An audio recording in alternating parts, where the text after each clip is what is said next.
কেন্দ্র ও রাজ্যের আর্থিক সম্পর্ক এই নিয়ে আজকে আমাদের আলোচনা। ভারত একটি যুক্তরাষ্ট্রীয় কাঠামোর শাসন ব্যবস্থা।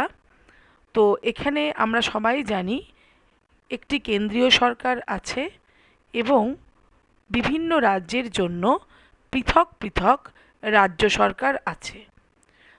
তো দুই ধরনের সরকার থাকার দরুন এই দুটো দুটো সরকারের মধ্যে আর্থিক সম্পর্ক, আইনগত সম্পর্ক বা প্রশাসনিক কিছু সম্পর্কের বিষয়ে ভারতীয় সংবিধানে কিছু সুনির্দিষ্ট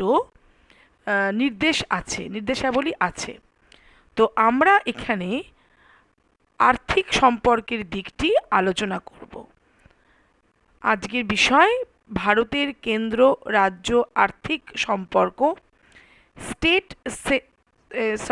centre state financial relation in India.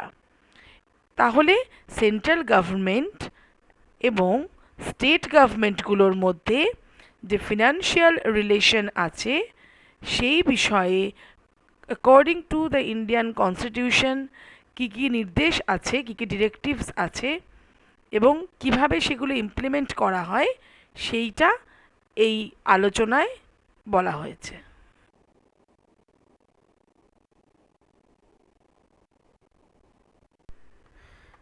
Now we discuss different forms of government system. বিভিন্ন ধরনের সরকারি ব্যবস্থাগুলি কি কি? তো মূলত এখানে আমাদের কনসার্ন দুটি ধরনের গভর্নমেন্ট সিস্টেম নিয়ে। একটা ইউনিটারি সিস্টেম বা এক কেন্দ্রিক ব্যবস্থা, আরেকটি ফেডারেল সিস্টেম বা যুক্তরাষ্ট্রীয় ব্যবস্থা। খুব সিম্পল ওয়েতে বলতে গেলে এই দুটোর এই যে ডিফারেন্স, ইউনিটারি আর ফেডারেল গভর্নমেন্টের মধ্যে প্রাইমারি ডিফারেন্সটা হচ্ছে যে ইউনিটারি গভর্নমেন্ট বা এক কেন্দ্রিক ব্যবস্থায় সমস্ত power made be political or administrative or legislative, সেই সমস্ত পাওয়ারগুলো শুধুমাত্র একটাই গভর্নমেন্টের হাতে থাকে, যেটা কিনা সেন্ট্রাল গভর্নিং সিস্টেম। আর অন্যান্য কোনো গভর্নমেন্ট বডি যদি ওই কান্ট্রিতে থেকেও থাকে তাহলেও সেটার পাওয়ার কিন্তু সেন্ট্রাল গভর্নমেন্টের মতন কোনোভাবেই নয়। সেন্ট্রাল গভর্নমেন্টের প্রয়োজন অনুযায়ী সে যে কোনো গভর্নমেন্ট ইউনিট এস্টাবলিশ করতে পারে, কন্ট্রোল করতে পারে, আবার অ্যাবলিশও করতে পারে এবং তার জন্য তার কোনো কনসেন্ট নেওয়ার কোনো দরকার নেই। So, the powers of this government system are uniformly applied throughout the country. তাহলে ইউনিটারি গভর্নমেন্ট বা এককেন্দ্রিক ব্যবস্থার কিছু এক্সাম্পল আমরা বলতে পারি। France, Saudi Arabia, Afghanistan, Italy, Zambia, Morocco, Spain, এগুলো ইউনিটারি গভর্নমেন্ট বা এককেন্দ্রিক ব্যবস্থার উদাহরণ। অন্যদিকে আমরা যদি ফেডারেল সিস্টেম বা যুক্তরাষ্ট্রীয় ব্যবস্থার কথা বলি, সেখানে দেখা যাবে যে টোটাল যে পাওয়ার লেজিসলেটিভ বা অ্যাডমিনিস্ট্রেটিভ বা ফিনান্সিয়াল, সেই পাওয়ারটা ন্যাশনাল গভর্নমেন্ট থেকে লোকাল বা স্টেট গভর্নমেন্টগুলোর মধ্যে রিজনেবলি যুক্তিগতভাবে স্প্রেড করা থাকে বা ডিস্ট্রিবিউট করা থাকে। কোনো একটা গভর্নমেন্টের হাতে সেই পাওয়ারটা থাকে না। সেন্ট্রাল গভর্নমেন্ট, স্টেট গভর্নমেন্ট এবং লোকাল গভর্নমেন্ট, এই তিনটে গভর্নমেন্টের মধ্যে ডিস্ট্রিবিউট করা থাকে। তো এখানে তিন ধরনের গভর্নমেন্ট জেনারেলি থাকে। আর এই ফেডারেল সিস্টেমে মাল্টি ন্যাশনাল স্টেটস থাকে, বোঝাই যাচ্ছে যে ফেডারেল সিস্টেম মানে অনেকগুলো স্টেট থাকবে ডিফারেন্ট এবং সেই স্টেটগুলো একসাথে মিলে একটা ন্যাশনাল স্টেট বা ফেডারেল সিস্টেম তৈরি করবে। তো এখানে ডিস্ট্রিবিউশন অফ পাওয়ারটা ইজ ইম্পর্টেন্ট।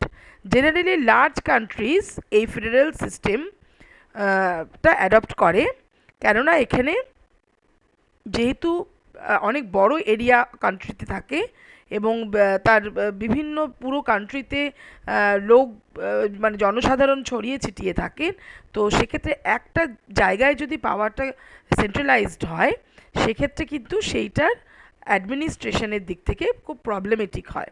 সেক্ষেত্রে জেনারেলি লার্জ কান্ট্রিজ যেগুলো, সেগুলো এই ফেডারেল গভর্নমেন্ট সিস্টেম বা যুক্তরাষ্ট্রীয় শাসন ব্যবস্থা গ্রহণ করে। দেখা যায় যে এই যে বড় যে কান্ট্রিগুলো হয় সেখানে যে বিভিন্ন ছোট ছোট প্রদেশগুলো বা স্টেটগুলো থাকে, সেগুলোর কিছু এথনিক ক্যারেক্টার থাকে বা তাদের ডাইভার্স কালচার থাকে, তাদের ডাইভার্স নিডস থাকে, তাদের বিভিন্ন ভাষা বা বিভিন্ন সংস্কৃতি থাকতে পারে, এবং তাদের বিভিন্ন রকমের ক্লাইমেট বা জলবায়ু থাকতে পারে, বিভিন্ন রকমের লিগ্যাল বা অ্যাডমিনিস্ট্রেটিভ নিডস তাদের আলাদা হতে পারে। এবং দেখা যায় যে এই যে বিভিন্ন স্টেটগুলো যুক্তরাষ্ট্রীয় ব্যবস্থায় থাকে তারা বিভিন্ন ডাইভার্স ফ্রম ইচ আদার, তারা খুব ডিফারেন্ট।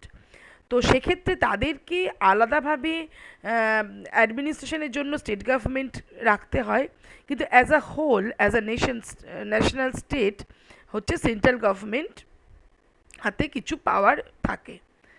তো আমরা যদি দেখি যে আবার আবার আমরা যদি বলি যে শুধুমাত্র বড় স্টেটগুলোই, বড় কান্ট্রিগুলোই কি ফেডারেল সিস্টেম হয়, তা সবসময় নয়।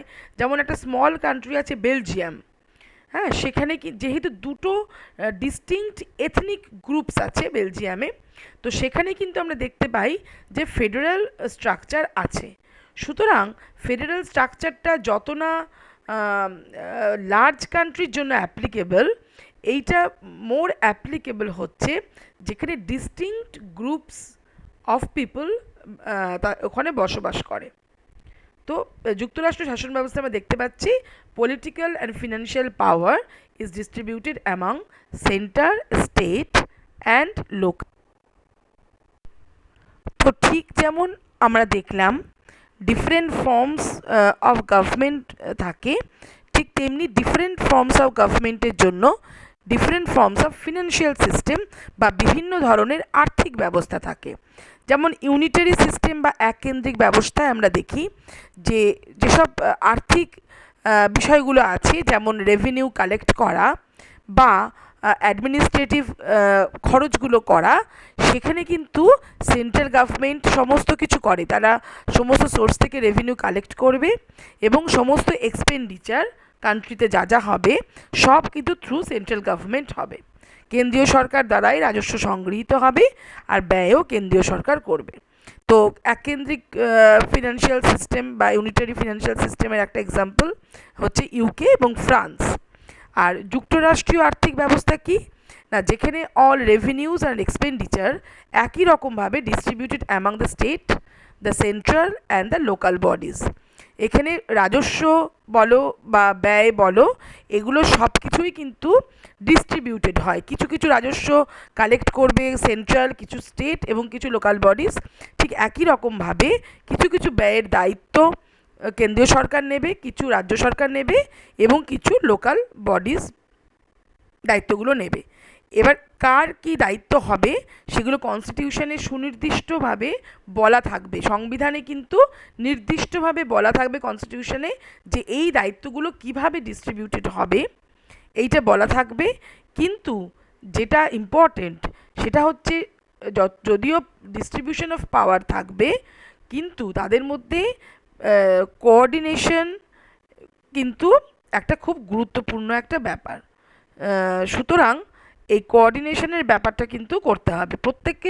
প্রত্যেক গভর্নমেন্টের নিজস্ব স্ফিয়ার আছে, নিজস্ব এরিয়ায় তারা কাজ করবে, কিন্তু অন্যদের সঙ্গে কোঅর্ডিনেট রেখে এবং ডাইরেক্ট ইন্টারাকশন রেখে তারা অ্যাডমিনিস্ট্রেটিভ যে মেশিনারি, প্রশাসনিক ব্যবস্থাটা কিন্তু চালিয়ে যাবে। তাহলে আমরা যদি যুক্তরাষ্ট্রীয় আর্থিক ব্যবস্থা বৈশিষ্ট্যগুলো দেখি, তাহলে দেখব যে features of federal financial system, আমি আগে যেগুলো বললাম রিপিট আর করছি না, যে আয়ের উৎস গুলোর পরিষ্কার বলা থাকবে সংবিধানে। তো সেন্ট্রাল অ্যান্ড স্টেটের মধ্যে কি jurisdictions, rights clearly mention in the constitution. Sources of revenue and expenditure are distributed between central and state government. এই প্রত্যেকটা গভর্নমেন্ট কিন্তু ইন্ডিপেন্ডেন্টলি কাজ করবে, ইন্ডিপেন্ডেন্ট টু ইচ আদার তারা কাজ করবে, এবং যদি এদের মধ্যে কোনো ডিসপিউট দেখা দেয়, রাজ্য এবং কেন্দ্রের মধ্যে কোনো বিরোধ দেখা দেয়, তাহলে তা দেশের সংবিধানে যে নির্দেশাবলী আছে সেই তার মাধ্যমেই জুরিসডিকশন যে সিস্টেম আছে, জুডিশিয়াল যে সিস্টেম আছে বিচার ব্যবস্থার মাধ্যমে তা সমাধান করা হয় অ্যাকর্ডিং টু দ্য কনস্টিটিউশন। তাহলে আমরা এখন দেখব যে ভারতের ক্ষেত্রে কি সিস্টেম আমরা ফলো করি। আমরা বুঝতেই পারছি India follows the federal financial system. ভারতের যুক্তরাষ্ট্রীয় আর্থিক ব্যবস্থা অনুসরণ করা হয়। কেন না, আমরা দেখতে পাচ্ছি যে সেন্ট্রাল এবং স্টেট গভর্নমেন্ট দু ধরনের গভর্নমেন্ট আছে এবং তাদের মধ্যে সোর্সেস অফ রেভিনিউ কী হবে এবং তাদের দায়িত্বগুলো কি সেই সম্পর্কে পরিষ্কার কনস্টিটিউশনে নির্দেশ দেওয়া আছে। আমরা যদি দেখব central government, state government, even যে লোকাল বডিজ মানে মিউনিসিপ্যালিটি বা পুরসভার ক্ষেত্রে বা পঞ্চায়েতের ক্ষেত্রে কিন্তু আলাদা আলাদাভাবে আমরা ইলেকশন দেখতে পাই। প্রত্যেকের জন্য আলাদাভাবে ভোটিং হয়, ইলেকশন হয়। তার মানে প্রত্যেকটা স্তরে যে গভর্নমেন্ট তারা কিন্তু ইন্ডিপেন্ডেন্ট টু ইচ আদার, তারা ইলেক্টেড হয়ে আসে এবং কাজ করে। সুতরাং প্রত্যেকের দায়িত্বের আলাদা আলাদা এরিয়া আছে। সুতরাং এই নির্দেশ অনুযায়ী তারা কাজ করে। তাহলে আমরা যদি ফেডারেল ফিনান্সিয়াল সিস্টেমের ক্যারেক্টারিস্টিক্সগুলো দেখব ইন্ডিয়ার ক্ষেত্রে কিন্তু সেগুলো অ্যাপ্লিকেবল, কারণ ইন্ডিয়া একটা ফেডারেল ফিনান্সিয়াল সিস্টেম ফলো করে। যদিও কিছু কিছু জায়গায় ফেডারেল সিস্টেম থেকে ইন্ডিয়া একটু ডাইভার্টেড হয়েছে, যেমন জেনারেলি ফেডারেল সিস্টেমে সেন্ট্রাল গভর্নমেন্টের যতটা পাওয়ার থাকে তার থেকে ইন্ডিয়াতে কিন্তু সেন্ট্রাল গভর্নমেন্ট অনেক বেশি পাওয়ারফুল, এবং যদি কোনো সময় এমার্জেন্সি সিচুয়েশন হয় সেক্ষেত্রে কিন্তু স্টেট গভর্নমেন্টগুলো সেন্ট্রাল গভর্নমেন্টের অধস্তন হিসেবে, সাবঅর্ডিনেট হিসেবে কিন্তু কাজ করে। তো সেই হিসেবে সাধারণভাবে জেনারেল যে ফেডারেল ফিনান্সিয়াল সিস্টেম আমরা অল ওভার দ্য ওয়ার্ল্ড দেখতে পাই, ইন্ডিয়াতে তার থেকে সেন্ট্রাল গভর্নমেন্টের একটু বেশি পাওয়ার আমরা দেখতে পাই। 1950 সালে 1950-তে দ্য কনস্টিটিউশন অফ ইন্ডিয়াতে ক্লিয়ারলি মেনশন করা হয়েছে যে regarding the distribution of financial power, আর্থিক ক্ষমতার বন্টনের ক্ষেত্রে তিনটে তালিকা বা লিস্টের কথা বলা হয়েছে বিটুইন সেন্টার অ্যান্ড স্টেটস। সেই তিনটি তালিকা হলো union list, state list and concurrent list. তো ইউনিয়ন লিস্ট মানে সেন্ট্রাল গভর্নমেন্টের ফাংশন সেখানে বলা আছে, স্টেট লিস্টের ক্ষেত্রে রাজ্য সরকারগুলির ফাংশনের কথা বলা, এবং কনকারেন্ট লিস্ট বা যুগ্ম তালিকা সেখানে সেন্ট্রাল এবং স্টেট উভয়েরই কিছু পাওয়ার আছে। তো আমরা দেখব যে তিনটি যে লিস্ট আছে সেই অনুযায়ী কিন্তু এই তিনটে গভর্নমেন্টের যে কাজ সেগুলোও কিন্তু বলা আছে।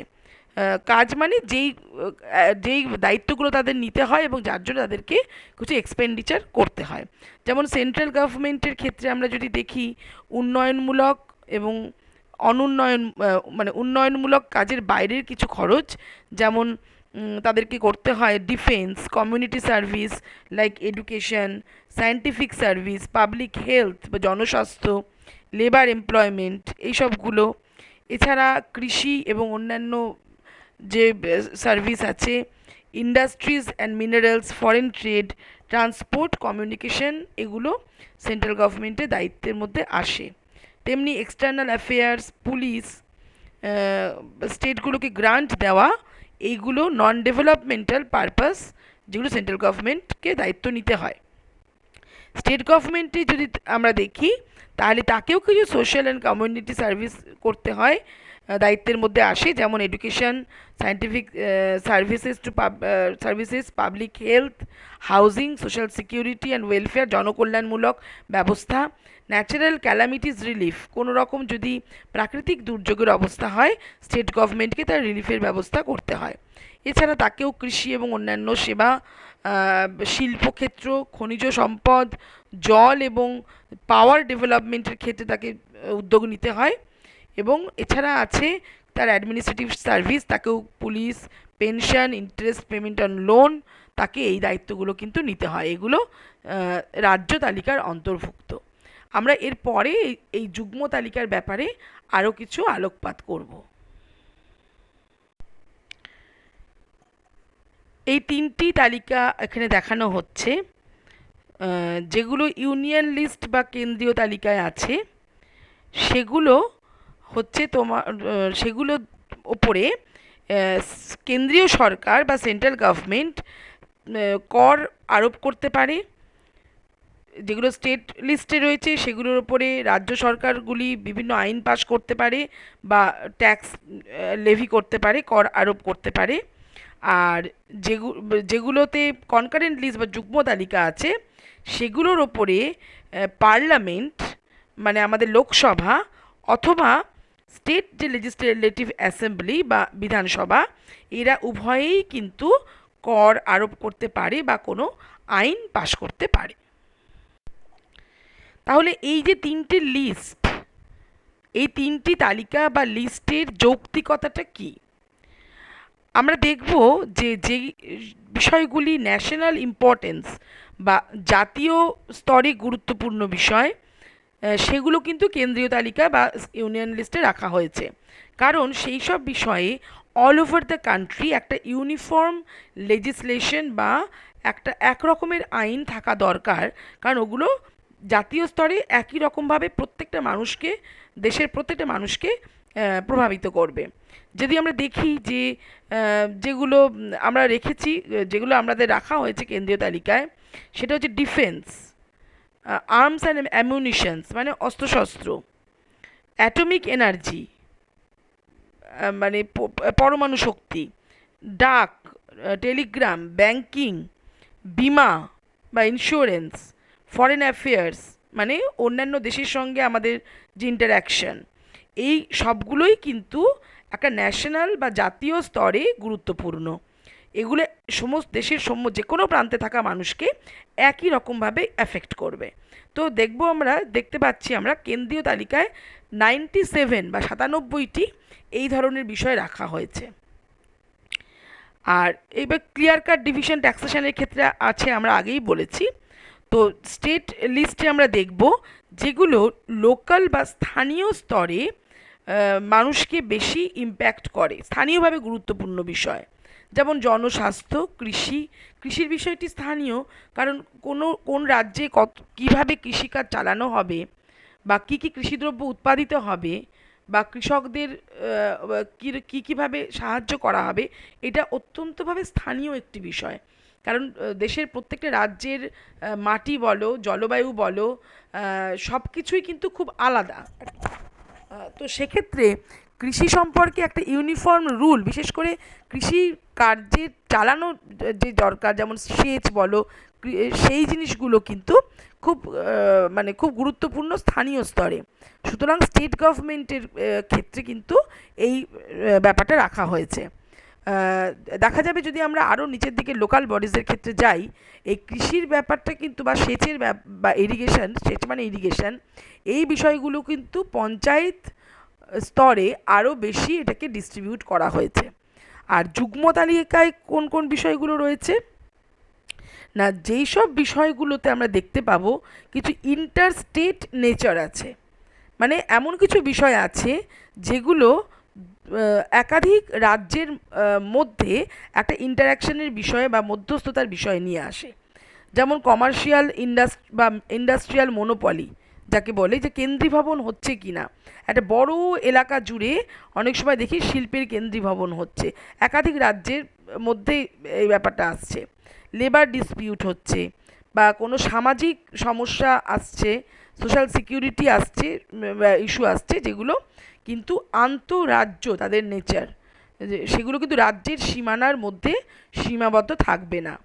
বা ইকোনমিক অ্যান্ড সোশ্যাল প্ল্যানিং, তো এই বিষয়গুলো কিন্তু অনেক সময় দেখা যায় যে নদী বিষয়ক যে নীতিগুলো, একই নদী বিভিন্ন রাজ্যের মধ্যে দিয়ে প্রবাহিত হচ্ছে, তো সেক্ষেত্রে এদের জলের বন্টনটা কীরকম হবে, এই যে বিষয়গুলো আসছে, এগুলো কিন্তু শুধুমাত্র সেন্ট্রাল বা শুধুমাত্র স্টেট এইভাবে ভাগ করা যায় না। এখানে উভয় যে সরকার, কেন্দ্রীয় এবং রাজ্য, তাদের দুজনেরই একটা পাওয়ার থাকা উচিত। তো সেক্ষেত্রে যুগ্ম তালিকাতে 47টি বিষয়, 47টি ইস্যু এরকম রাখা হয়েছে। তবে আবার এখানে মনে করিয়ে দেওয়া দরকার, এই কনকারেন্ট এরিয়া যেটা যুগ্ম তালিকার বিষয়গুলির মধ্যে যদি আবার কেন্দ্র এবং রাজ্যের মধ্যে কোনো বিরোধ লাগে, সেখানে কিন্তু সেন্ট্রাল ল বা কেন্দ্রীয় তালিকা এখানে কেন্দ্রীয় ল দুজনে যদি আইন প্রণয়ন করে এবং তারা পরস্পর বিরোধী হয়, সেক্ষেত্রে কেন্দ্র যে আইনটা প্রণয়ন করেছে সেটি কিন্তু প্রিভেল করবে। আমরা যদি রাজস্ব ক্ষমতার বন্টন বা রেভিনিউ পাওয়ারের ডিস্ট্রিবিউশনটা দেখি, তাহলে দেখতে পাবো যে ইন্ডিয়ান কনস্টিটিউশন একটা স্ট্রং সেন্ট্রাল গভর্নমেন্ট বা কেন্দ্রীয় সরকারকে বেশি ক্ষমতা প্রদান করেছে। এখানে দেখতে পাচ্ছি আমরা বাঁ দিকের লিস্টে কেন্দ্রীয় সরকার যেসব জায়গায় ট্যাক্স বা কর আরোপ করতে পারে, আর স্টেট লিস্টে যেগুলো রাজ্য সরকার কর আরোপ করতে পারে সেগুলো দেখানো হয়েছে। এখানে আমরা দেখতে পাবো ইউনিয়ন লিস্টের সেই সব বিষয়গুলিকে রাখা হয়েছে যেগুলোর ইন্টার স্টেট একটা নেচার আছে, আর স্টেট লিস্টে রাখা হয়েছে যেসব বিষয় সেগুলো অনেকটা লোকালিটি স্পেসিফিক। তার মানে যে কোনো অঞ্চলে বসবাস করে সেখানকে প্রভাবিত করে বা তার উপরে নির্ভর করে এমন বিষয়গুলো স্টেট লিস্টে রাখা হয়েছে, যেমন electricity, road tax, entertainment tax অথবা ল্যান্ড রেভিনিউ। আর কেন্দ্রীয় সরকারের লিস্টে আছে আয়কর, স্ট্যাম্প ডিউটি, প্রপার্টি ট্যাক্স বা রেল বা সি বা এয়ারের ভিত্তিতে যেগুলো ট্রান্সপোর্টেশন হয় সেই রকম বিষয়গুলো রাখা হয়েছে। তো এইভাবে ট্যাক্স কালেক্ট কে কোথা থেকে করবে, কারণ রেভিনিউ জেনারেশনের একটা বড় জায়গা হচ্ছে ট্যাক্স। যদিও ট্যাক্স বাদ দিলেও ট্যাক্স ছাড়াও আরও অনেকগুলো জায়গা রয়েছে যেখান থেকে গভর্নমেন্টগুলো রাজস্ব আদায় করতে পারে, তাদের ইনকাম হতে পারে। এখানে আমরা দেখব যে ইনকাম ট্যাক্স যেটা ইন জেনারেল সেটা সেন্ট্রাল লিস্টে আছে, কিন্তু এগ্রিকালচার থেকে যে ইনকামটা আসে, আমরা আগেই বলেছি যে কৃষিক্ষেত্র বা এগ্রিকালচার সেক্টর যেটা, সেটা কিন্তু অনেকটাই লোকেশন স্পেসিফিক একটা বিষয়। তো সেখান থেকে যে ইনকামটা আসছে সেটা কিন্তু স্টেট লিস্টে রাখা হয়েছে।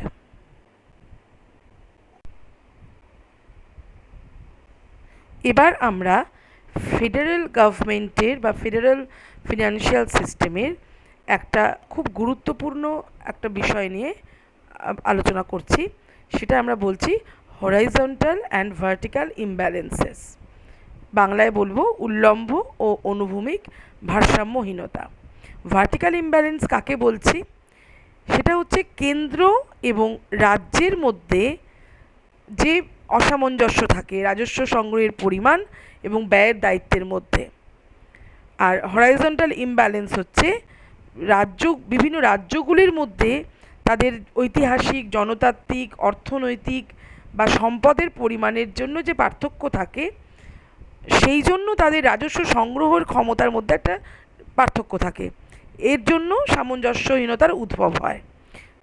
যদি আমরা দেখি একটা ফেডারেল গভর্নমেন্টের মধ্যে একটা স্টেটগুলোর ইন্ডিভিজুয়াল আইডেন্টিটি এবং নিডস অফ ন্যাশনাল ইউনিটি, এদের মধ্যে সবসময় একটা বিরোধ চলে। প্রত্যেকটা রাজ্যের প্রয়োজনীয়তা, চাহিদা, সংস্কৃতি আলাদা আলাদা।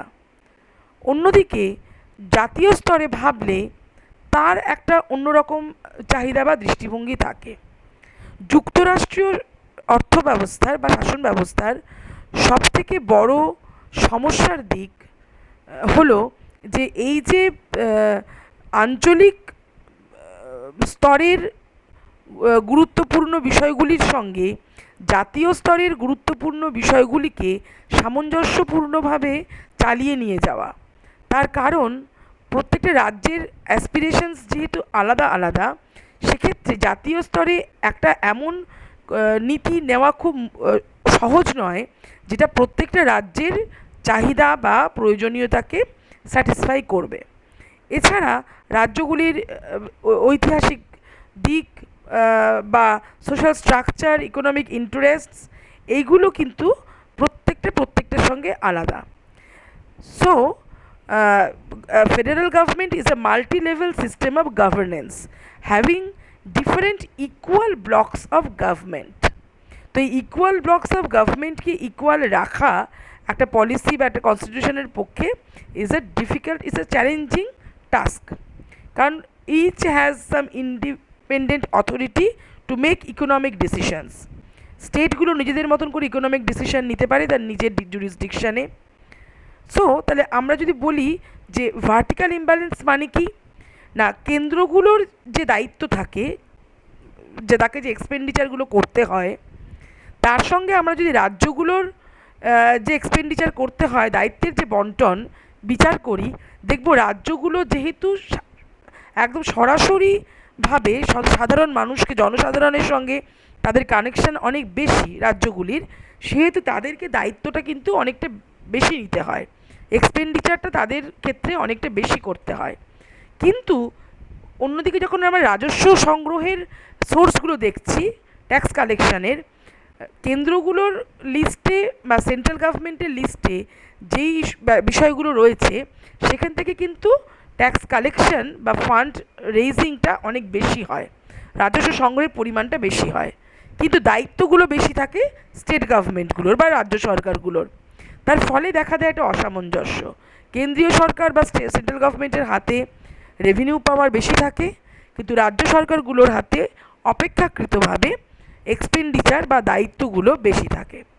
সেক্ষেত্রে দুটোর মধ্যে কোঅর্ডিনেশন করাটা ফেডারেল গভর্নমেন্টের একটা চ্যালেঞ্জিং টাস্ক। এটা গেল ভার্টিক্যাল ইমব্যালেন্সের কথা, যেটা কেন্দ্র এবং রাজ্যগুলোর মধ্যে আসছে। আর একটা দিক হচ্ছে হরাইজন্টাল ইমব্যালেন্স, যেটা কিনা রাজ্যগুলোর মধ্যে ডিফারেন্সের জন্য হচ্ছে। এক একটা রাজ্য এক এক রকমভাবে তাদের সম্পদের পরিমাণ, এক এক রকমভাবে তাদের রাজস্ব আদায় করার ক্ষমতা, তাদের অ্যাডমিনিস্ট্রেটিভ পাওয়ার আলাদা আলাদা।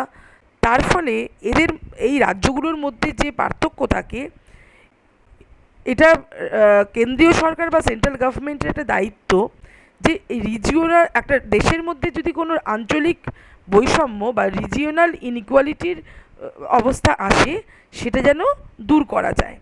তাহলে ফেডারেল গভর্নমেন্টকে বিভিন্ন রাজ্যগুলির এই পার্থক্যগুলো দূর করার জন্য আর্থিক নীতিকে এমনভাবে স্থির করতে হবে যে পিছিয়ে পড়া রাজ্যগুলোও যেন আর এগিয়ে থাকা রাজ্যগুলো এদের মধ্যে পার্থক্যটা যতটা সম্ভব কমানো যায়।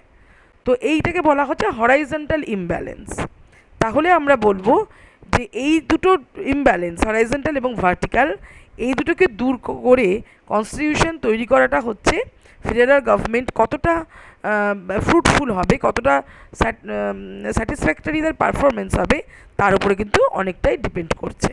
তো এই পার্থক্য দূর করার জন্য ভারতীয় সংবিধানে একটা ব্যবস্থা রাখা হয়েছে।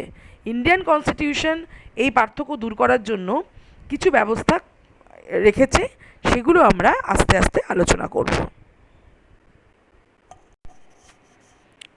সুতরাং এই ভার্টিক্যাল ইমব্যালেন্স দূর করার জন্য প্রত্যেক ফেডারেল গভর্নমেন্টেই বা যুক্তরাষ্ট্র শাসন ব্যবস্থায় কিছু ব্যবস্থা রাখা হয়।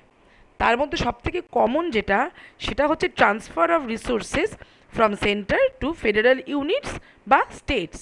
তার মানে কেন্দ্রীয় সরকার থেকে রাজ্য সরকারগুলিতে সম্পদ হস্তান্তর করা হয়। কারণ আগেই বলা হয়েছে কেন্দ্রীয় সরকার অনেক বেশি রাজস্ব সংগ্রহ করতে পারে, ফান্ড কালেকশন অনেক বেশি করতে পারে, যেহেতু তাদের ট্যাক্সের নেচারগুলোই এরকম যে তাদের ফান্ড রেইজিং পাওয়ারটা অনেক বেশি হয়। স্টেট গভর্নমেন্টের কিন্তু এক্সপেন্ডিচার করতে হয় তাদের যে রেভিনিউ কালেকশনের পাওয়ারের থেকে তুলনায় প্রপোর্শনেটলি অনেক বেশি। এই ইমব্যালেন্স দূর করার জন্য যেটা করা হয়, বিভিন্ন ব্যবস্থা রাখা হয় যাতে কেন্দ্র থেকে রাজ্যে কিছু সম্পদ হস্তান্তর করার কিছু মেকানিজম থাকে। তো আমাদের দেশেও এরকম ব্যবস্থা রাখা হয়েছে, যেখানে কেন্দ্র থেকে রাজ্যে এবং সেখান থেকে শহর গ্রামে, টাউনস এবং ভিলেজের যেসব লোকাল বডিজগুলো রয়েছে সম্পদ হস্তান্তর করা যায়, তার একটা মেকানিজম কিন্তু রাখা হয়েছে। এই যে বিভিন্ন মেকানিজমগুলোর কথা বলা হলো, সেগুলোর তিনটি দিক আছে। একটা শেয়ারিং অফ ট্যাক্স রেভিনিউ বা কর রাজস্বের বন্টন, গ্রান্টস ইন এইড বা অনুদান, আর একটা ঋণ। তো এই তিনটে ব্যবস্থার মাধ্যমে কিভাবে কেন্দ্র থেকে রাজ্যে, সেন্ট্রাল গভর্নমেন্ট থেকে স্টেট গভর্নমেন্টগুলোতে রাজ্যে হস্তান্তর হয়, সেগুলো আমরা আলোচনা করব। আগে আগে যে বিভিন্ন কর বা ট্যাক্সের কথা আমরা বলেছি, যে কিছু স্টেট লিস্টে, কিছু সেন্ট্রাল লিস্টে। তো স্টেট, এই যে করগুলো, সেগুলোর চারটি ভাগ আছে। যেমন কিছু ট্যাক্স আছে যেগুলো সেন্ট্রাল গভর্নমেন্ট আরোপ করে এবং তারা আদায় করে, কালেক্ট করে, এবং তারাই সেগুলোকে ভোগ করে, মানে তারা সেগুলো তাদেরই রাজস্ব হিসেবে থাকে, মানে সেগুলো পুরোপুরি সেন্ট্রাল সেন্ট্রাল গভর্নমেন্টের কাছেই থাকে। এটা একটা টাইপের ট্যাক্স। তার মধ্যে যেমন কর্পোরেশন ট্যাক্স বা কাস্টম ডিউটিস আছে। আরেক রকমের ট্যাক্স আছে যেগুলো ট্যাক্সগুলো লেভি বা আরোপ করছে সেন্ট্রাল গভর্নমেন্ট, তারাই কালেক্ট করছে, কিন্তু তারা যে কালেক্টেড রেভিনিউ, সেটা কিন্তু কেন্দ্র এবং রাজ্য দুজনের মধ্যে ডিস্ট্রিবিউট করা হচ্ছে। সেই কালেকশনের কিছুটা অংশ কিন্তু রাজ্যগুলো পাচ্ছে। আরেক রকমের ট্যাক্স আছে থার্ড টাইপে, যেখানে কর আরোপ ও আদায় সেন্ট্রাল গভর্নমেন্ট করছে, মানে কত ট্যাক্স হবে সেটাও তারা ডিসাইড করছে, তারাই কালেক্ট করছে, কিন্তু তার পুরোটাই আলটিমেটলি স্টেটগুলোর মধ্যে ডিস্ট্রিবিউটেড হচ্ছে, এর কোনো অংশই সেন্ট্রাল গভর্নমেন্টের কাছে থাকছে না। আরেক ধরনের ট্যাক্স আছে যেগুলো সেন্ট্রাল গভর্নমেন্ট আরোপ করছে, কিন্তু সেগুলো আদায় করা বা সেগুলো ভোগ করা রাজ্য সরকারগুলো দায়িত্বের মধ্যে পড়ে। তাহলে those taxes are allocated and appropriated by states. তাহলে আমরা দেখব সেন্ট্রাল গভর্নমেন্টের লিস্টে যেসব ট্যাক্সগুলো রাখা হয়েছে, সেগুলো কিন্তু সবটাই যে সেন্ট্রাল গভর্নমেন্টের রাজস্বের দিকে যাচ্ছে তা কিন্তু নয়। তার মধ্যে কয়েকটি তাদের নিশ্চয়ই থাকছে, কিন্তু বাকি 3 প্রকারের ট্যাক্স আমরা দেখছি, যেগুলি হয় পুরোটাই স্টেট গভর্নমেন্টের দিকে যাচ্ছে, স্টেটগুলো পাচ্ছে, অথবা তার কিছুটা অংশ স্টেট গভর্নমেন্ট পাচ্ছে। তাহলে রাজস্ব কিভাবে ভাগাভাগি করা হয় আমরা আগের স্লাইডে দেখলাম। নেক্সট আসছে গ্র্যান্টস ইন এইড বা অনুদান। তাহলে আমরা আগেই দেখেছিলাম 3 ভাবে কেন্দ্র থেকে রাজ্যে হস্তান্তর হয় সম্পদের, রিসোর্সগুলোকে আমরা ট্রান্সফার করতে পারি, মানে ট্রান্সফার করা যায়।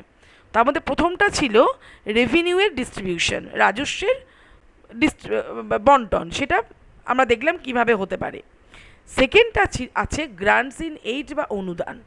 তো এইটার আবার 3 ভাবে হতে পারে, through finance commission, through planning commission, আর একটা হচ্ছে সেন্ট্রাল গভর্নমেন্টের বিভিন্ন মিনিস্ট্রিজের মাধ্যমে, বিভিন্ন কেন্দ্রীয় মন্ত্রীদের মাধ্যমে হতে পারে। এই 3 ভাবে অনুদান আকারে কেন্দ্র থেকে রাজ্যে সম্পদের হস্তান্তর হতে পারে।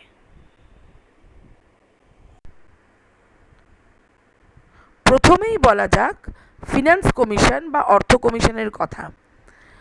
ইন্ডিয়ান ফেডারাল ফিনান্সিয়াল সিস্টেমে, ভারতীয় যে যুক্তরাষ্ট্রীয় কাঠামো, তাতে কিন্তু সেন্ট্রাল টু স্টেট যে রেভিনিউ, যে সম্পদ হস্তান্তর হয়, তার মধ্যে ভীষণ ইম্পর্টেন্ট হচ্ছে ফিনান্স কমিশন বা অর্থ কমিশন। এইটা একটা কনস্টিটিউশনাল বডি, তার মানে ভারতীয় সংবিধানেই কিন্তু এর ব্যবস্থা করে দেওয়া হয়েছে। এটা কিভাবে মেথড, এর কি ফর্মুলা হবে, কিভাবে এই কমিশন কাজ করবে, কারা কারা এই কমিশনে থাকবেন, তো এই পুরো ব্যাপারটাই কিন্তু ইন্ডিয়ান কনস্টিটিউশনে বলা আছে, নির্দেশাবলী দেওয়া আছে। সুতরাং এটা একটা কনস্টিটিউশনাল বডি, এটা independent of the centre and state কাজ করে। এই অর্থ কমিশনের ওপরে সেন্ট্রাল গভর্নমেন্ট বা স্টেট গভর্নমেন্ট কারোরই কিন্তু কোনো নিয়ন্ত্রণ থাকে না।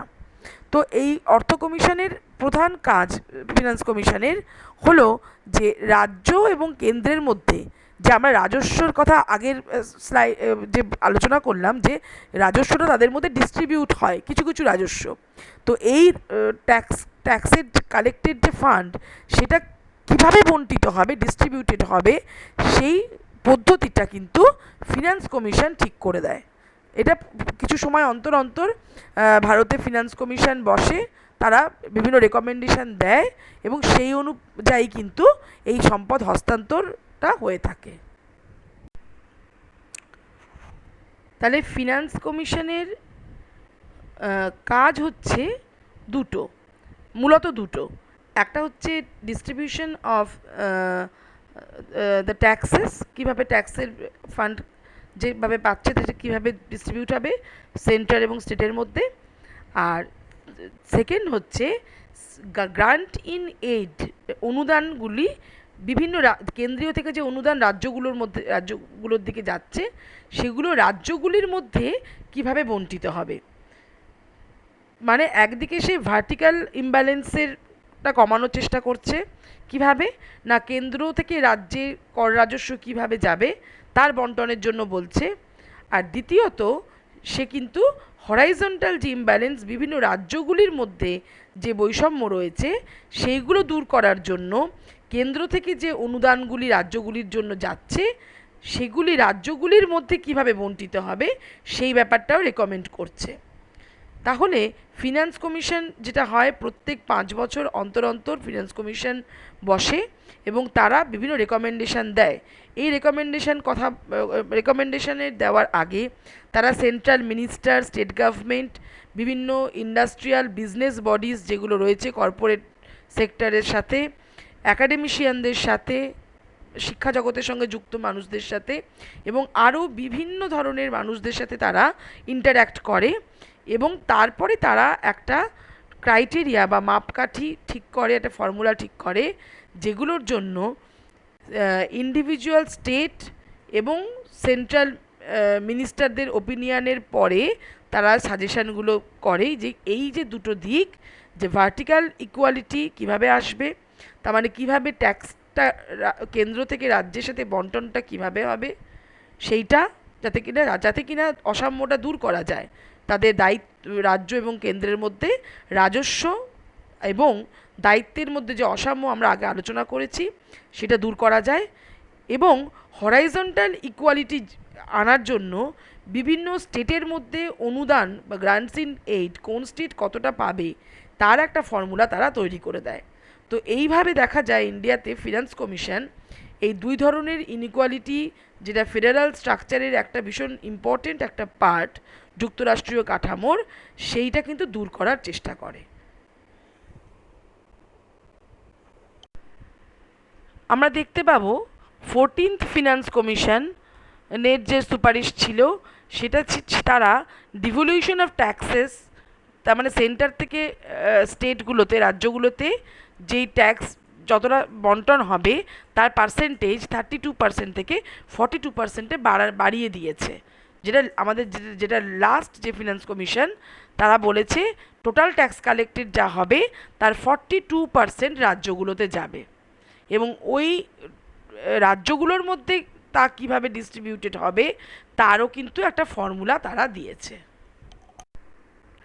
এখানে যে টেবিলটা দেওয়া হয়েছে তাতে করে 11th থেকে 14th যে ফিনান্স কমিশন চারটি কথা বলা হয়েছে, তাতে রাজ্যগুলির মধ্যে কর রাজস্ব কীভাবে বণ্টিত হবে তার জন্য যেই যে মাপকাঠি রাখা হয়েছিল সেগুলো এখানে দেখানো হয়েছে।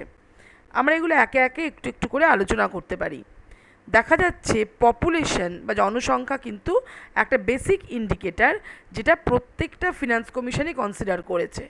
তবে গত চারটে ফিনান্স কমিশনই 1971-এর যে পপুলেশন সেটাকে কনসিডার করেছিল। তার কারণ 1971-এ আমরা জানি একটা বিপুল পরিমাণে একটা মাইগ্রেশন, কিন্তু মাইগ্রেটারি চেঞ্জ একটা এসেছিল। তো মাইগ্রেটারি চেঞ্জ কিন্তু কোনো দেশের বা কোনো রাজ্যের পপুলেশনকে ম্যাসিভ একটা ইম্প্যাক্ট ফেলে। যেসব রাজ্যগুলো খুব সীমান্তবর্তী রাজ্য, তার পপুলেশন কি হবে সেটা কিন্তু অনেকটাই এই ইন্টারন্যাশনাল মাইগ্রেশনের ওপর ডিপেন্ড করে থাকে। 2011-এর সেন্সাসের ওপর ডিপেন্ড করে একটা ওয়েটেজ পপুলেশনে রেখেছিল 14th কমিশন। আরেকটা ক্রাইটেরিয়া হচ্ছে এরিয়া, বা পুরো রাজ্যটাতে কতটা অঞ্চল জুড়ে আছে। এরিয়াটা একটা ইম্পর্টেন্ট রাখা হয়েছে মাপকাঠিতে, তার কারণ যে রাজ্যের এরিয়া যত বেশি হবে, তার পরিধি যতটা বেশি হবে, তার administrative costs to deliver services, বিভিন্ন সার্ভিস দেওয়ার জন্য যে প্রশাসনিক খরচ, সেটা কিন্তু তার আঞ্চলিক পরিধি কতটা কোনো রাজ্যের তার উপর নির্ভর করে। সুতরাং যত বড় পরিধি হবে কোনো রাজ্যের, তাদের কিন্তু খরচটা বেশি হবে, সুতরাং তাদেরকে রাজস্বের পরিমাণ তাদেরকে বেশি দেওয়া দরকার। আর একটা হচ্ছে ইনকাম ডিস্টেন্স বা আয় পার্থক্য। এটা কি? এইটা হচ্ছে যে ভারতে যে বিভিন্ন রাজ্যগুলি রয়েছে তাদের মধ্যে একটা অ্যাভারেজ পার ক্যাপিটা ইনকাম করে নেওয়া হয়। এবারে কোনো একটি রাজ্যের পার ক্যাপিটা ইনকাম মানে মাথাপিছু আয়টা জাতীয় মাথাপিছু আয়ের থেকে কতটা দূরে আছে, তার মানে জাতীয় গড় যেটা সমগ্র দেশের যে গড় মাথাপিছু আয়, কোনো রাজ্যের মাথাপিছু আয় বা পার ক্যাপিটা ইনকাম কতটা কম বা বেশি রয়েছে, সেইটা কিন্তু সেই রাজ্যের ফিনান্সিয়াল কতটা অ্যাসিস্ট্যান্স পাবে তার একটা ক্রাইটেরিয়া। কারণ আমরা আগেই বলেছি হরাইজন্টাল ইকুয়ালিটি, তার মানে প্রত্যেকটা রাজ্যের মধ্যে আঞ্চলিক বৈষম্য দূর করে যাতে দেশের প্রত্যেকটি প্রান্তে থাকা মানুষ, প্রত্যেকটা রাজ্যের মানুষ মোটামুটি একই রকমভাবে পরিষেবাগুলো পান, একই রকমভাবে অ্যাডমিনিস্ট্রেটিভ সার্ভিসগুলো পান, পাবলিক নিডসগুলো, পাবলিক যে ইউটিলিটিগুলো তারা পান, সেগুলোর জন্য চেষ্টা করা হয়। এর ফলে যেই রাজ্যগুলো গড় আয় থেকে পিছিয়ে আছে তাহলে তাদেরকে এই ফিনান্সিয়াল অ্যাসিস্ট্যান্সটা তাদের বেশি করা হয়। ফরেস্ট কভারটাও একটা ইম্পর্টেন্ট ক্রাইটেরিয়া। তা কেন না, যে কোনো রাজ্যে যদি অরণ্য বেশি থাকে, ফরেস্ট কভারটা বেশি থাকে, তাহলে ধরে নেওয়া হয় সেই রাজ্যের অন্যান্য যে ইকোনমিক অ্যাক্টিভিটি, অর্থনৈতিক কার্যকলাপ যেমন শিল্প বা কৃষির জন্য যে জমির প্রয়োজন, যে ভূমির প্রয়োজন, তা কিন্তু কমে আসে। অরণ্যের পরিমাণ বেশি হলে অর্থনৈতিক কার্যকলাপ কিন্তু কমতে বাধ্য। এই যুক্তিতে যেসব রাজ্যগুলি অরণ্যের পরিমাণ বেশি তাদের কিন্তু ফিনান্সিয়াল অ্যাসিস্ট্যান্সটা বেশি দেওয়া হয়। তো এইভাবে বিভিন্ন আমরা দেখতে পাবো বিভিন্ন ফিনান্স কমিশন এইসব ইন্ডিকেটরগুলোকে ক্রাইটেরিয়া ধরেছে এবং তার ভিত্তিতে তারা কর রাজস্ব বা রেভিনিউগুলো ডিস্ট্রিবিউটের জন্য ফর্মুলা দিয়েছে। আগের স্লাইডে কর রাজস্ব বা ট্যাক্স কীভাবে ডিস্ট্রিবিউটেড হয় তার ক্রাইটেরিয়া বলা হলো, কিন্তু ফিনান্স কমিশনের আরেকটা কাজ হচ্ছে grants in aid, central government থেকে স্টেট গভর্নমেন্টে বা অনুদানগুলো কিভাবে যাবে সেটাও কিন্তু সেই ব্যাপারে রেকমেন্ড করা তার কাজ। তো এই গ্রান্টস ইন এইড বা অনুদান কোন রাজ্য কতটা পাবে তা মূলত তিনটি খাতে ফিনান্স কমিশন দিয়ে থাকে। সেগুলি হলো অপরিকল্পিত রাজস্ব খাতে ঘাটতি, তার মানে নন প্ল্যান রেভিনিউ অ্যাকাউন্টে কোন স্টেটের ডেফিসিট কত বেশি, তার মানে অ্যাডমিনিস্ট্রেটিভ কস্ট এক্সপেন্ডিচার কোনো স্টেটের যদি বেশি হয় সেটাকে তাদের নন প্ল্যান্ড রেভিনিউ অ্যাকাউন্ট বলা হয়। তো নন প্ল্যান্ড রেভিনিউ অ্যাকাউন্টে যদি ডেফিসিট হয় তার মানে তার অ্যাডমিনিস্ট্রেটিভ এক্সপেন্ডিচারটা তার যে ইনকাম বা তার যে রিসোর্স তার থেকে অনেক বেশি। তো এই ডেফিসিট যদি বেশি হয় সে গ্র্যান্টস ইন এইড বা অনুদান পেয়ে থাকে। সেকেন্ড হচ্ছে ডিজাস্টার রিলিফের জন্য বা প্রাকৃতিক দুর্যোগের জন্য একটা তহবিল আছে। যে রাজ্যে প্রাকৃতিক দুর্যোগের শিকার হয় সেখানে কেন্দ্রীয় সরকার থেকে এই অনুদান থ্রু ফিনান্স কমিশন যায়, মানে ফিনান্স কমিশন রেকমেন্ডেশন অনুযায়ী এইটা দেওয়া হয়। আর একটা হচ্ছে লোকাল বডিজ, তার মানে তাদের মিউনিসিপ্যালিটি বা পঞ্চায়েতগুলো যে কাজকর্ম করে তার জন্য কিন্তু গ্রান্টস ইন এইড বা অনুদান সেন্ট্রাল গভর্নমেন্ট থেকে যায়।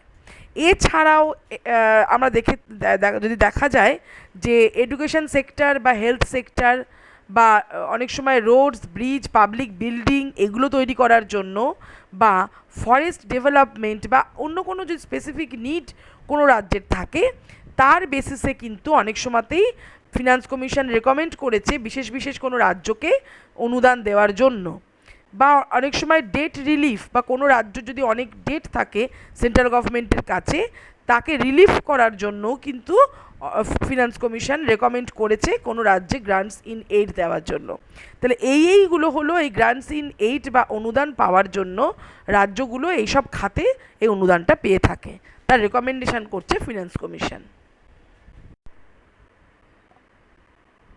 আমরা আগেই বলেছি অনুদান বা গ্রান্টস ইন এইডের একটা বডি হচ্ছে ফিনান্স কমিশন বা অর্থ কমিশন, আরেকটা হচ্ছে প্ল্যানিং কমিশন বা পরিকল্পনা কমিশন। এরা কি করে, প্ল্যানিং কমিশন কি করে ইন্ডিয়াতে, গোটা দেশে টোটাল যে resource, human resource, natural resource বা অন্যান্য যেসব রিসোর্স আছে তার একটা ইভ্যালুয়েশন করে, একটা মূল্যায়ন করে, এবং তার ওই মূল্যায়নের নিরিখে একটা দেশের প্রত্যেকটি ক্ষেত্র এবং প্রত্যেকটি রাজ্যের জন্য তারা ইনভেস্টমেন্টের প্ল্যানিং করে। এটা একটা প্ল্যান করে যে এই রিসোর্সের রেসপেক্টে এই জায়গাগুলো আমরা ইনভেস্ট করব। ইনভেস্টটা কিভাবে করা হয়, যাতে পাবলিক যে ইনভেস্টমেন্ট তার প্রোডাক্টিভিটি সবথেকে বেশি হয়, বা ইনভেস্টমেন্ট যেটা করা হবে এমনভাবে করা হয় যাতে সামগ্রিকভাবে গোটা দেশের উৎপাদনশীলতাটা বৃদ্ধি পায়। এবং এই প্ল্যানিং কমিশন যেটা করে যে বিভিন্ন রাজ্যগুলিকে এনকারেজ করে যাতে তারা তাদের মতন করে তাদের নিজেদের লেভেলে নিজস্ব স্তরে ডেভেলপমেন্টের জন্য তারা পরিকল্পনা করে, এবং ওই প্ল্যানিংয়ের জন্য তাদের যে অর্থের প্রয়োজন সেই ব্যাপারে প্ল্যানিং কমিশনের কাছে নিজেদের প্রয়োজনীয়তাগুলো জানায়, যাতে কি না ব্যালেন্সড রিজিওনাল ডেভেলপমেন্ট গোটা দেশে হতে পারে। গোটা দেশের আঞ্চলিক উন্নয়নের মধ্যে যাতে একটা বৈষম্য আনা যায় প্ল্যান্ড ডেভেলপমেন্টের মধ্যে, সেই অনুযায়ী পরিকল্পনা কমিশন তার গ্র্যান্টস ইন এইডগুলো বিভিন্ন রাজ্যের মধ্যে বন্টন করে on the basis of their planning, যাতে কিনা ওভারঅল ডেভেলপমেন্ট গোটা নেশনের দেশের সেটা ম্যাক্সিমাইজড হয়। তাহলে আমরা আগেই বললাম প্রত্যেক রাজ্য পরিকল্পনা কমিশনের কাছে নিজেদের বার্ষিক যে উন্নয়ন পরিকল্পনা সেগুলো জমা দেয়। ইন্ডিভিজুয়াল স্টেটগুলো প্রত্যেকে প্ল্যানিং কমিশনের কাছে নিজেদের অ্যানুয়াল ডেভেলপমেন্ট প্ল্যানিংয়ের একটা ড্রাফট জমা দেয়। এই ড্রাফট অনুযায়ী এবং প্ল্যানিং কমিশন একটা ফর্মুলার বেসিসে রাজ্যগুলিকে ফিনান্সিয়াল অ্যাসিস্ট্যান্স দেয়, যেটা গ্রান্টস ইন এইড, সেটাকে বলা হয় গ্যাডগিল ফর্মুলা বা গ্যাডগিল সূত্র। এই গ্যাডগিল ফর্মুলা হলো ওই রাজ্যগুলির আর্থিক প্রয়োজনীয়তা, তাদের এক্সপেন্ডিচারের নিড কতটা, এবং তাদের ফিসক্যাল ক্যাপাসিটি, তাদের রাজস্ব কালেক্ট করার যে ক্ষমতা, তার মানে তাদের এক্সপেন্ডিচার কতটা দরকার এবং সেই এক্সপেন্ডিচার মিট করার জন্য তাদের কি সামর্থ্য আছে, এই দুটোকে মাথায় রেখে গ্যাডগিল ফর্মুলা একটা ফর্মুলা রয়েছে, সেই অনুযায়ী প্ল্যানিং কমিশন রাজ্যগুলিকে অনুদান দেয়। আগে যে আলোচনা করলাম grants in aid finance commission বা প্ল্যানিং কমিশনের থ্রুতে, আরেকভাবে এই গ্রান্টস ইন এইড যেতে পারে, সেটা হচ্ছে বিভিন্ন সেন্ট্রাল মিনিস্ট্রি বা কেন্দ্রীয় মন্ত্রণালয়ের মাধ্যমে। তো এইটা কিন্তু এই ট্রান্সফার যেগুলো হয় সেগুলো ফিনান্স কমিশন বা গ্যাডগিল ফর্মুলা বা প্ল্যানিং কমিশন এই সবের মাধ্যমে কিন্তু হয় না। সেন্ট্রাল গভর্নমেন্টে যে বিভিন্ন মিনিস্ট্রি রয়েছে তারা নিজেদের মতন করে জাতীয় স্তরে কিছু কার্যক্রম বা প্রোগ্রাম নেয়, এবং সেই প্রোগ্রামগুলো ইমপ্লিমেন্টেশন হয় স্টেট লেভেলে। এই প্রোগ্রামগুলোর ইমপ্লিমেন্টেশনের মাধ্যমে কিন্তু ওই প্রোগ্রামের জন্য স্পেসিফিক্যালি সুনির্দিষ্টভাবে ওই কার্যক্রমগুলোর জন্যই কিছু আর্থিক অনুদান কিন্তু সেন্ট্রাল গভর্নমেন্টের বিভিন্ন মিনিস্ট্রি থেকে স্টেট গভর্নমেন্টে যায়। এই যে প্রোগ্রাম স্কিমগুলো নেওয়া হয় সেগুলো হতে পারে সেন্ট্রাল গভর্নমেন্টের মিনিস্ট্রিগুলো ইনিশিয়েট করে, কিন্তু তার যে কস্ট এক্সপেন্ডিচারটা রাজ্য এবং কেন্দ্র, সেন্ট্রাল মিনিস্ট্রি এবং স্টেট মিনিস্ট্রি যারা এই প্রোগ্রামটা চালাচ্ছে তাদের মধ্যে ডিভাইড হয়ে যায়। বা অনেক সময় এরকম স্কিম হতে পারে, স্কিমটা নেওয়া হলো সেন্ট্রাল লেভেলে কিন্তু স্পন্সরও করছে সেন্ট্রাল লেভেলে, কিন্তু স্টেট শুধুমাত্র তার এক্সিকিউট বা ইমপ্লিমেন্ট করছে। তো এই দুভাবে কিন্তু সেন্ট্রাল মিনিস্ট্রি ট্রান্সফার করে রেভিনিউ না ট্রান্সফার করে বিভিন্ন অনুদান বা গ্রান্টস ইন এইড। রাজস্বের বন্টন, ট্যাক্সের যে ডিস্ট্রিবিউশন এবং গ্রান্টস ইন এইড, এই দুটো ছাড়া আরেকভাবে কেন্দ্র থেকে রাজ্যে সম্পদের হস্তান্তর হয়, সেটা হচ্ছে ঋণের মাধ্যমে। রাজ্য সরকারগুলি কেন্দ্রীয় সরকারের কাছ থেকে ঋণের আকারে সম্পদ কিন্তু পেয়ে থাকে। আমাদের আলোচনা প্রায় শেষের দিকে। সবার শেষে আমরা যে বিষয়টা নিয়ে আলোচনা করব, আমরা দেখি যে ভারতে এবং যে কোনো যুক্তরাষ্ট্রীয় কাঠামোয় কিন্তু কেন্দ্র এবং রাজ্যের আর্থিক সম্পর্কের মধ্যে একটা বিরোধিতার কতগুলো জায়গা আমরা দেখতে পাই। আমরা দেখতে পাই সেন্টার স্টেটের ফিনান্সিয়াল রিলেশনের মধ্যে একটা কনফ্লিক্টিং ইন্টারেস্ট সবসময় দেখা যায়। সেটা কেন না, দেখা যায় যে স্টেটগুলোর বা রাজ্যগুলোর একটা অভিযোগ থাকে যে যে ইউনিয়ন বা কেন্দ্রীয় সরকারের কাছে যেসব ট্যাক্সগুলো দেওয়া হয়েছে, তাদের তালিকায় যেসব করের কথা আছে, সেগুলো অনেক ইলাস্টিক বা স্থিতিস্থাপক। তার মানে কি, যত দেশের উন্নয়ন হয়, ডেভেলপমেন্ট হয়, তাতে করে ডেভেলপমেন্টের সাথে সাথে এই করগুলোর পরিমাণ কিন্তু বাড়তে থাকে। এগুলো ইলাস্টিক, ডেভেলপমেন্টের সঙ্গে এই ট্যাক্সগুলোর টাইপগুলোই এমন, নেচার এমন, এই ট্যাক্সগুলোর করের প্রকৃতিগুলো এমন যে তাদের রাজস্ব কিন্তু বাড়তে থাকে। যেমন ধরা যাক আয়কর বা প্রপার্টি কর, এগুলোতে কি হয়, বা কাস্টম ডিউটিস, যত দেশ উন্নয়নের দিকে যাবে তত তার আয় বাড়বে, তার প্রপার্টি বাড়বে, এবং তার ফলে যেগুলো হবে, এই করের পরিমাণগুলো, কর থেকে যে রাজস্ব আদায় করা হয়, আয়ের পরিমাণও বাড়বে, আয়করের পরিমাণও বাড়বে। যত দেশ উন্নয়ন করবে তত ইম্পোর্ট এক্সপোর্ট, আমদানি রপ্তানি বেশি হবে, কাস্টম ডিউটিস থেকে প্রাপ্ত আয় বেশি হবে। তো এইভাবে দেখা যাচ্ছে যেসব আয়ের থেকে প্রাপ্ত রেভিনিউগুলো ডেভেলপমেন্টের সঙ্গে বৃদ্ধি পায়, সেগুলো রয়ে গেছে ইউনিয়ন লিস্টে। কিন্তু স্টেট লিস্টে যেসব ট্যাক্সগুলো রাখা হয়েছে, সেগুলো কিন্তু অনেকটা ন্যারো, ট্যাক্স বেসটা অনেকটা ন্যারো। তারা কিন্তু রাজস্ব যে কালেক্ট করবে যে ট্যাক্স থেকে, সেই স্টেটগুলোর কাছে কিন্তু তার স্কোপটা অনেকটা কম আসছে। কিন্তু তাদের দায়িত্ব আমরা আগেই বলেছি অনেক বেশি, কারণ লোকাল লেভেলে ল অ্যান্ড অর্ডার বলো বা প্রশাসন বলো, এইগুলো কিন্তু, বা একটা ডিজাস্টার হলে তার ম্যানেজমেন্ট, এইসব কারণে কিন্তু রাজ্যগুলোর খরচ কিন্তু অনেক বেশি, তাদের অনেক এক্সপেন্ডিচার করতে হয়, অথচ ট্যাক্সের বেসগুলো তাদের কিন্তু অতটা স্ট্রং নয়। তো এইটা একটা জায়গা যেখানে কিন্তু তাদের সেন্ট্রাল এবং স্টেটের মধ্যে একটা কনফ্লিক্ট দেখা দেয়। এছাড়া ভারতীয় সংবিধানে দেখা গেছে যে স্ট্রং সেন্টারের একটা টেন্ডেন্সি রয়েছে। এমার্জেন্সির সময়ে তো বাদই দিলাম, এছাড়াও যে কোনো জায়গায় যেখানে সেন্টার এবং স্টেটের উভয়ের আইন করার জায়গা রয়েছে, ট্যাক্স আরোপ করার জায়গা রয়েছে, সেখানে কিন্তু সবসময়তেই বলা হয়েছে সেন্ট্রাল ল প্রিভেল করবে। এছাড়া আছে রাজ্যগুলির মধ্যে প্রকৃতিগত বৈষম্য। তার মানে বিভিন্ন রাজ্য ভীষণ হেটেরোজেনাস, তাদের মধ্যে সাংস্কৃতিকভাবে, অর্থনৈতিকভাবে, ঐতিহাসিকভাবে তাদের মধ্যে বৈষম্য আছে। তার ফলে একটা সেন্ট্রাল বা কেন্দ্রীয় নীতি করে প্রত্যেকের নিডসকে স্যাটিসফাই করা সম্ভব হয় না। এর ফলেও দেখা দেয় রাজ্যগুলির মধ্যে একটা ক্ষোভের জায়গা। ডিভিশন অফ পাওয়ার যেভাবে করা হয়েছে, তাতে কিন্তু দেখা যাচ্ছে যে স্টেটগুলোর ওপরে আইনগতভাবে এবং প্রশাসনিকভাবে কেন্দ্রীয় সরকারের একটা নিয়ন্ত্রণের জায়গা রয়েছে। যেমন ধরা যাক, যদি কোনো স্টেট কোনো আইন করে, লেজিসলেশন করে, সেটা কিন্তু প্রেসিডেন্ট সেটাকে ডিসঅ্যালাউ করতে পারেন, অনুমতি নাও দিতে পারেন, কিন্তু সেরকম ধরনের কিছু করার অধিকার কিন্তু স্টেটগুলোর নেই যদি কেন্দ্র কোনো আইন পাশ করে।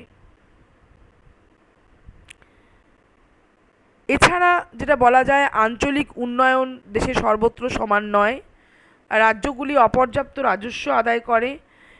এর ফলে দেখা যায় এইসব কারণে ভারত বলে শুধু নয়, যে কোনো যুক্তরাষ্ট্রীয় কাঠামোয় কেন্দ্র এবং রাজ্যের মধ্যে একটা দ্বন্দ্বের জায়গা থেকেই যায়। অনেক ধন্যবাদ। আশা করি আমার এই উপস্থাপনা ছাত্রছাত্রীদের কাজে লাগবে।